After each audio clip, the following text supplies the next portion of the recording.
মমতা ব্যানার্জিও আজকে বিধানসভায় বলতে বাধ্য হলো যে আমি একা চেয়ারম্যান, নবীন আর প্রবীণ ওদের মাছ পেটে কাটবে না গলায় কাটবে না বুকে কাটবে ওটা ওদেরই ব্যাপার। এখানে নামাজ পড়বে সেটাই ওয়াকফের শপথ। এসো কল্যাণ ব্যানার্জি, এসো, তুমিও নামাজ পড়বে, আমিও নামাজ পড়বো হাইকোর্টে। তাহলে হাইকোর্টও ওয়াকফের হয়ে যাক। বিধানসভার শীতকালীন অধিবেশন চলছে, মুখ্যমন্ত্রী মমতা বন্দ্যোপাধ্যায় স্বয়ং রয়েছেন সেখানে। 6 জন বিধায়কের সেখানে শপথ নেওয়া হলো, রাজ্যপাল ছিলেন এবং কিছুক্ষণের মধ্যে আমরা দেখতে পেলাম কিছুক্ষণ আগেই মুখ্যমন্ত্রী মমতা বন্দ্যোপাধ্যায় একটা মন্তব্য করেছেন যেখানে তিনি বলেছেন দলের চেয়ারপারসন আমি এবং আমি দলের শেষ কথা, বক্সিদা এবং আমি দলটা দেখব। এখন অভিষেক বন্দ্যোপাধ্যায়কে কি আবারও ব্যাকফুটে ফেলে দিলেন মুখ্যমন্ত্রী? आप ऊट पहाड़ से नीचे नामा, आप ऊट पहाड़ से नीचे नामा।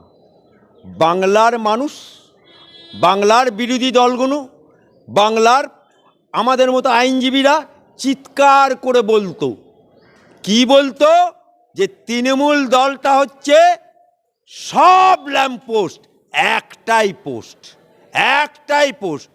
আর সেই কথাটা আজকে মমতা ব্যানার্জি বিধানসভার মধ্যে অগোছরে সত্য কথাটা বলে ফেলো। ঠিক যেমন গান্ধীজি কোনোদিন রামকে মানত না, সেও মরার সময় বলল হে রাম। আর ঠিক মমতা ব্যানার্জিও আজকে বিধানসভায় বলতে বাধ্য হলো যে আমি একা চেয়ারম্যান আর বাকি সব ল্যাম্পপোস্ট। আর অভিষেক হোক, গরু চোর হোক, আর মোষ চোর হোক, আর খাদ্য চোর হোক, আর রেশন চোর হোক, সব কিছুই না, সব হচ্ছে জিরো। এই কারণেই মমতা ব্যানার্জি গত 21 সালের বিধানসভাতে বলেছিল যে যারা প্রার্থী হচ্ছে কেউ প্রার্থী না, একমাত্র আমি প্রার্থী, ওয়ান ম্যান প্রার্থী, আমাকে দেখে ভোট দিন। তাই ওয়ান ম্যান প্রার্থীকে দেখেই ভোট দিয়েছিল জনগণ। সেই জন্যে আজকে বিধানসভার মধ্যে সত্যমেব জয়তে, সত্যটা জনগণের সামনে উদ্ঘাটন করার জন্য মমতা বুবুকে, মমতা খালাকে, মমতা আপাকে স্যালুট জানাই। নবীন প্রবীণ যে দ্বন্দ্ব, সেই দ্বন্দ্ব কি আবারও দেখা যাচ্ছে তাহলে? নবীন প্রবীণ আবার দ্বন্দ্ব আবার কি? হ্যাঁ, এটা তো আইপ্যাকের একটা ফর্মুলা ছিল। কারণ অভয়া কাণ্ডে যে মানুষরা নেমেছিল, we want justice, we demand justice, রাত দখল করেছিল, সেটাকে আইওয়াশ করার জন্য এবং 6টা বিধানসভাতে ভোট লুট করে 6টা বিধানসভাতে 6-0 করার জন্য এই জিনিসগুলো করেছিল। এবং নবীন আর প্রবীণ ওদের মাছ পেটে কাটবে না গলায় কাটবে না বুকে কাটবে ওটা ওদেরই ব্যাপার। আইপ্যাককে গুরুত্ব দিতে নারাজ মুখ্যমন্ত্রী। আইপ্যাক আমরা দেখেছিলাম নবজাগরণ যে শুরু করেছেন অভিষেক বন্দ্যোপাধ্যায়, তিনি বিশেষ করে বেশি ব্যবহার করেছিলেন। আবারও কি তাহলে সেখানে দ্বন্দ্ব দেখা যাচ্ছে? রানিমা খেপেছে, তার রানিমা খেপে ঘি কোথায় ঢেলেছিল? অভিষেকের পাতে। কল্যাণ বন্দ্যোপাধ্যায় একটা মন্তব্য করেছেন যে ওয়াকফ নিয়ে তিনি মন্তব্য করেছেন মুসলিমরা যেখানেই নামাজ পড়তে বসবেন সেটাই ওয়াকফের সম্পত্তি। কি বলবেন? আমি কল্যাণ ব্যানার্জিকে বলতে চাই, নোট করো কল্যাণ ব্যানার্জি, তুমি সংসদে কিট খেলো, তুমি সংসদে জেসিপির মিটিংয়ে বোতল ভাঙো, তুমি আমার হাইকোর্টে কেস লড়তে এসে তুমি হারিয়ে যাও, খালি চেল্লাতে পারো।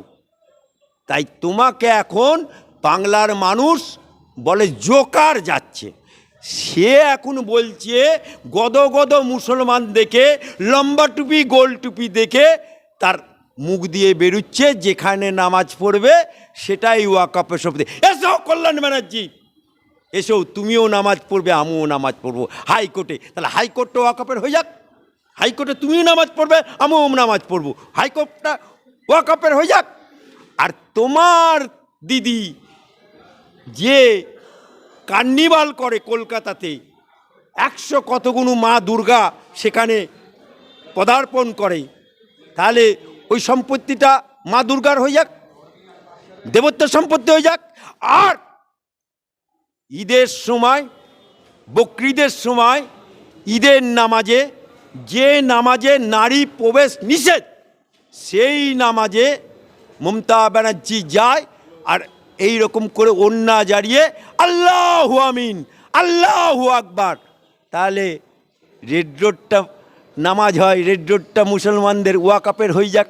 আর তুমি মা দুর্গার সামনে, মা কালীর সামনে যে জায়গাতে বলো, মা আমি কত পাপ করেছি, কত মানুষের সম্পত্তি লুটে পুটে খাচ্ছি, আমাকে ক্ষমা করে দাও মা, মা দুর্গা ক্ষমা করে দাও, সেখানে তাহলে যে মা দুর্গার সামনে তুমি নিজেকে বলো আমি পাপী, আমি পাপিষ্ঠ, তাহলে সেই দুর্গা মন্দিরটা দেবত্ব হয়ে যাক।